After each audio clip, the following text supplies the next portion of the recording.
औज़ुबिल्लाहिमिनश्शैतानिर्रजीम बिस्मिल्लाहिर्रहमानिर्रहीम। नाज़रीन, मैं हूँ आपका मेज़बान सैयद नाज़रीन सवाल हसन कर।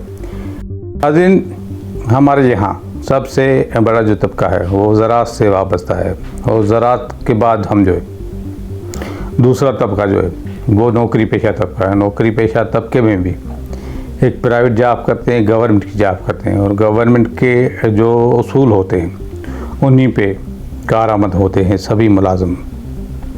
अब गवर्नमेंट में भी हमारे यहाँ हर सूबे की अलग गवर्नमेंट है और उनके इख्तियारात अपने अपने हैं, मगर वफाक ने जो मुलाजिमों के साथ वफा की है उसका कोई भी नज़ीर नहीं मिलता। वफाक ने ये नहीं सोचा कि 2018 में चीनी की कीमत 40 रुपये थी, आटे की कीमत 30 रुपये थी, पेट्रोल की कीमत 110 रुपये थी, हत्ता कि हमारे बिल जो थे वो गैस का बिल 400-500 के करीब आता था। उसके बाद हमारे लाइट के जितने भी यूनिट आते थे वो उतने आते थे जो हम अपनी जेब से अदा कर सकते थे। अब ये चीज़ें सब बढ़ गई है, और बढ़ने के बाद साथ हुकूमती अरकान जितने भी हैं उनकी सारी चीज़ें, सारी फैसिलिटियाँ बढ़ गई है।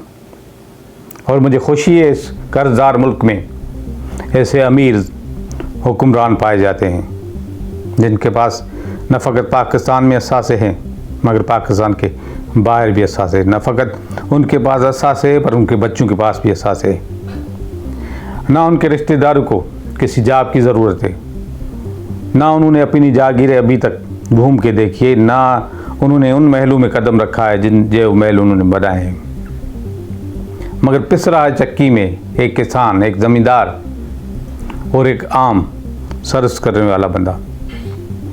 अब उसकी सैलरी में आपने 10,000 रुपये बढ़ा दिए। 10,000 बढ़ाने के साथ ये आपने नहीं सोचा कि रोज़ की आमदनी का हिसाब लगाकर हम क्या करें। अगर एक घर का चूल्हा डेली बुनियाद पर 1,000 रुपये में जल जाता था, यानी कि 3 वक्त की रोटी मुझे रात जाती थी, 60-70 का दूध मिलता था, 40 रुपये किलो चीनी या आटा, ये चीज़ें हम मिलाकर 1,000 रुपये में 3 वक्त का रूखी सूखी रोटी हम खा लेते थे। अब वही हमारा किचन जो है वो 3,000 रुपये में भी बड़ा कंजेस्टेड है। इन 3,000 रुपये में कुछ चीज़ें आती है, कुछ चीज़ें नहीं आती है। अभी जो बजट पेश होने वाला है हम इन आदादों को नहीं देखेंगे। पेट्रोल कितना बढ़ाया हमने, जाहिर सी बात है एक मुलाजिम भी गाड़ी में चढ़ता है, और किसी भी निचले दर्जे के मुलाजिम को आप फ्यूल नहीं देते। ये फ्यूल सिर्फ अशराफियात के लिए होता है, जो बड़े ओहदों पे बैठे होते हैं उनके लिए होता है। इतना होता है फ्यूल कि अगर वो रोज़ नहा भी ले इस पेट्रोल से तो कोई फ़र्क नहीं पड़ेगा। अब किराए भी बढ़ेंगे, यूटिलिटी बिल भी बढ़ेंगे, और बिल जो बढ़ते हैं वो भी सिर्फ निचले तबके के बढ़ते हैं, क्योंकि जितने भी आला ओहदों पर बैठे हैं, जो वज़ीर-ए-आज़म हो या असेंबली का मेंबर हो या कोई बड़ा अफसर हो, उसको फ्री यूनिट भी मिल जाते हैं, उसको गैस भी फ्री मिल जाती है,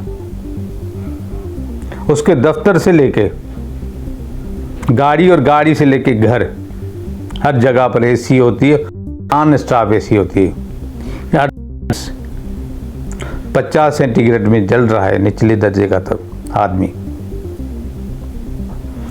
अब आप सोच रहे हैं कि इनकी तनख्वाह कितनी बढ़ाई जाए। लारा लप्पा देकर आप कह रहे हैं कि 35 नहीं, कह रहे हैं कि 30% बढ़ाए। अब करेंगे नहीं, 20 के बाद 15 लमसम करके आपने अगर 25% बढ़ाई तो महंगाई है वो 300% हुई है। अब कि 25 से तनख्वाह बढ़ जाए और महंगाई 300 है अदलियात में ही देख लें कि अदलियात में कोई रुकावट नहीं है। अदलियात में महंगाई का सैलाब यूँ आ रहा है कि आप जितनी भी टैबलेट खरीदते हैं जो हर किसी के लिए कंपलसरी होती है, यानी शुगर का पेशेंट अगर टैबलेट नहीं खाएगा तो उसकी शुगर जो है वो मेंटेन नहीं रहेगी। अगर ब्लड प्रेशर का मरीज़ टैबलेट नहीं लेगा, ब्लड प्रेशर मेंटेन नहीं होगा।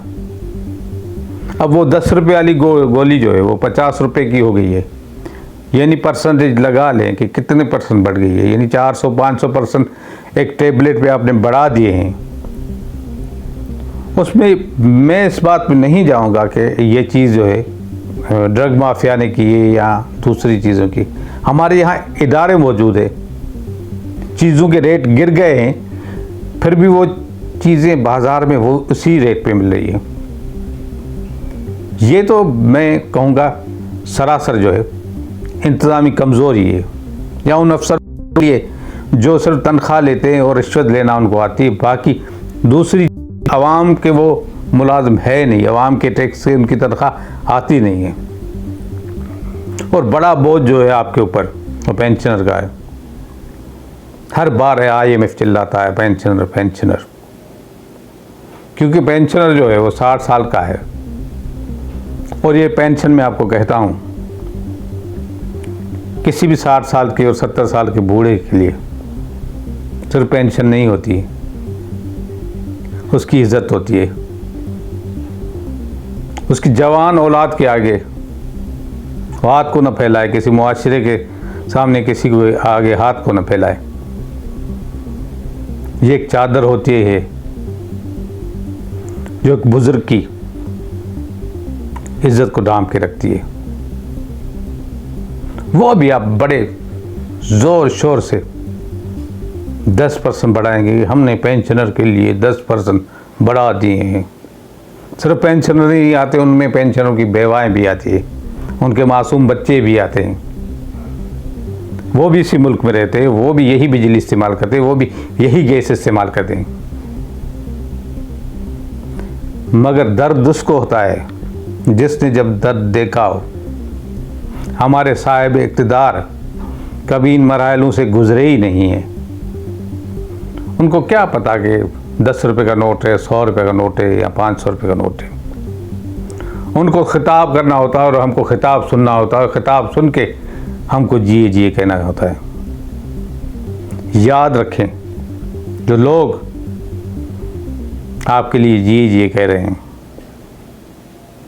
इस जिए जिए की कहानी को जब फुल स्टॉप लगेगा तो ये जीने के काबिल नहीं छोड़ेंगे आपको।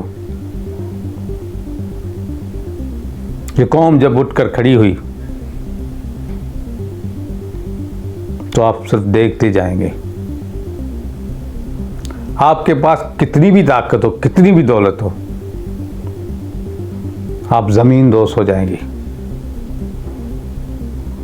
और ये जो उम्र रसीदा पेंशनर है जो लाइनों में खड़े होते हैं, जिनकी तजलील की जाती है, इनकी हाय आपको लग गई तो रोज़े मैशत तक आपको नहीं छोड़ेंगे। इन्हीं जुमलों के साथ दूंगा इजाज़त कि मेरे मुल्क का अल्लाह ही हाफ़िज़ है और आप सबको अल्लाह ताला महफूज रखे। इन्हीं जुमलों के साथ लूँगा इजाज़त, फिर मिलें किसी और इलाके में। अपना बहुत ख्याल रखिएगा। पाकिस्तान जिंदाबाद।